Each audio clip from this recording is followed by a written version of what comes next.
जोबोर गोजोननायनि बाथ्रा आरो गोग्गानायनिबो बाथ्रा जे जोंनिनो इनस्टिट्यूशननि माखासे स्टुडेन्टफोरा IIT आवहाय एडमिशन मोनदों जेरै नामफोरा जाहैबाय Kamal Boro' IIT Madras chemical engineering, Nanita Basumatary IIT Delhi engineering and physics, Dansorang Narzary IIT Madras engineering physics, Jwngsar Boro' IIT Bombay environmental and science engineering, Mrityunjay Basumatary IIT Kharagpur ocean engineering and naval architecture आरो नीटआवहाय उथ्रिसार जानो हानायफोरानो जाहैबाय हरेन्द्र मुसाहारी, नेपचुन बर', हिरकज्योति बर' आरो JAM 2023 आवहाय उथ्रिसारनो हानाय जायफोरा जोंनिनो हायर सेकेन्डारि माने जोंनिनो इनस्टिट्यूशनावहाय हायर सेकेन्डारिखौ क्लियार खालामनानैहाय गुबुन इनस्टिट्यूशनाव डिग्री कमप्लिट खालामनानै बे एग्जामखौहाय उथ्रिसारनो हानायफोरनि मुङानो जाहैबाय Sorangsar Basumatary IIT Madras chemistry, Dhanmoni Ramsiary IIT Mandi chemistry,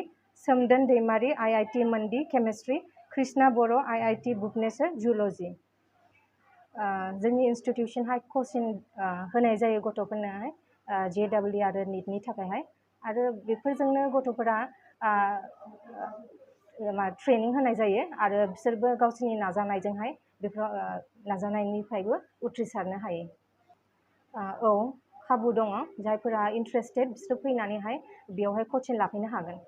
दा जोङो इयारलि 10,000 लायो कचिंनि थाखायहाय, फिस गैया खेबसेनो इयारलि। जोंनि इमेलनि थ्रुयैहाय कन्टेक्ट खालामनो हागोन आरो नङाबा फन नाम्बार दंखायो बेयावहाय कन्टेक्ट खालामनो हागोन। आंनि मुङा सोमदोन दैमारी। दा दिनै बे बाइनारि एकाडेमि जोंनि बे HS कलेजाव फैनानै आं जोबोद गोजोननाय मोन्दों। दिनै बे कलेजनि मेनेजिं कमिटि आरो टिचार्स गासैबो जयै जोंखौ बरायनायनि थाखाय जों जोबोद गोजोननाय मोन्दों। जोंनि इयुनाव जाहाथे जोंखौ जौगानायाव थुलुंगा होदों, बरायनानै जोंखौ गोसोआव दा थुलुंगा होदों, बेनि थाखाय जों गोजोननाय मोन्दों। आंनि इयुन थांखिया जाबाय आं IIT मान्डियाव MSc खालामनोसै, बिनि उनाव PhD लाइनाव थांनानै रिसार्च लाइनाव थांनो। आं दिनै जोबोद गोजोननाय मोनबाय फरायनानै। आं सानाखैमोन आं IIT मोनगोन, नाथाय ओंखायनो आं बिराद खस्थ' बानायनानै फरायदोंमोन। ओमफ्राय आं दा IIT मोननानै जोबोद खुसि मोनबाय, बरायजाबाय। HS खौ बे बाइनारि एकाडेमिनिफ्रायनो पास जादोंमोन। दा आंना IIT खड़गपुराव मोनदों। आंनि ब्रान्सआ जाबाय ocean engineering and naval architecture. आं गेदेर देरना बेखौनो बिजनेस खालामनो सानदों IIM आव थांनानै, बिनि उनावहायो जेब्ला B.Tech खालामखांनानै बिदिनो। दिनै जोबोर गोजोननाय मोन्दों। आङो HS खौ बाइनारि एकाडेमियाव फरायदोंमोन।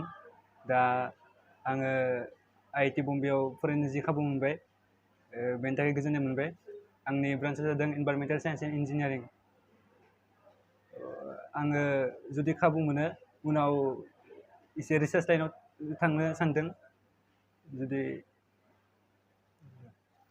खुलुमबाय, आं दिनै जोबोर गोजोननाय मोन्दों जे बाइनारि एकाडेमिया जोंखौ बरायनायनि थाखाय। आं HS खौ बे बाइनारि एकाडेमिनिफ्रायनो पास आउट जानानै थांदोंमोन, ओमफ्राय 1 इयार ड्रप थानानै IIT खौ क्रेक खालामनो हादोंमोन। ओमफ्राय दा आङो IIT माद्रासाव इन्जिनियारिं फिजिक्सआव मोनदों। आंनि जिउनि इयुन थांखिया B.Tech खौ क्लियार खालामनानै उनफोराव खाबु मोनोबा PhD खालामनानै रिसार्च खालामनायनि सानदों। खुलुमबाय, आंनि मुङा ननिता बसुमतारी। आङो HS खौ बे बाइनारि एकाडेमियावनो फरायनानै पास जालांनाय। बेनिफ्राय आङो 1 इयार ड्रप थानानै JEE एग्जाम होनायाव एबार क्वालिफाइ जाबाय। ओमफ्राय आं IIT दिल्लीआव इन्जिनियारिं फिजिक्सआव B.Tech खालामनो थांगासिनो दं। जोंनि उन थांखिया गिबियावनो B.Tech क्लियार खालामनानै PhD खालामनानैसो रिसार्च फिल्डआव थांनो सानगासिनो।